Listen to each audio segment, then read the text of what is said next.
পুষ মাসের পঞ্চমী তিথিরে বরগড় সমলেই মন্দির ঠানে পূজা পাঠ পরে ঘুমরা সঞ্চার ঢোল নিশান তাসা সাথে প্রশাসন চালছি বরগড় সহরে सबु छोट नु बड़ नु नेकरी सबु कलाकार माने ई शोभायात्रा ती भाग नेसन।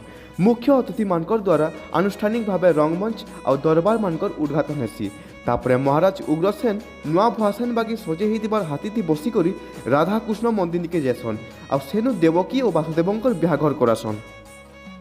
देवकी और वासुदेव के घर के आनला पर युवराज कंस निके दैववाणी हेसी और इटा सुनला पर मथुरा नगर नु राजनीतिक अवस्था अचल हो जासी। सांगे सांग मथुराधिपति महाराज उग्रसेन के गादीच्युत करदेसन। महाराज कंस राज सिंहासन निजर नारे करदेसन और उग्रसेन राजा निजर राज क्षमता हरासन।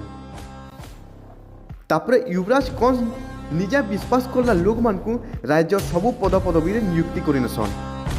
पुराना मंत्री शुक्राजित के अलगे करी केसी के महामंत्री करसन और इटा देखी करी पूरा राज्य लोक माने अशांति हो जासन। कंस राजार बिना अनुमति रे पतरटे भी न होले बोली कटकणा लागू करासन। तापरे देवकी और वसुदेव बिहाघर करे करी युवराज कंस निजे साथी हिसाब से छाड़ी आसन। हेले बाटे गला बेले गोटे शून्यवाणी आसी महाराज कंस निकी देवकीर अष्टम संतान हेब कंसर मृत्युर कारण। इटा शुणला परे कंस महाराज क्रोधित होकर कारागार नु बंदी करेन वासुदेव और देवकी के। तापरे मथुरा राज्य चलती कंसर राज।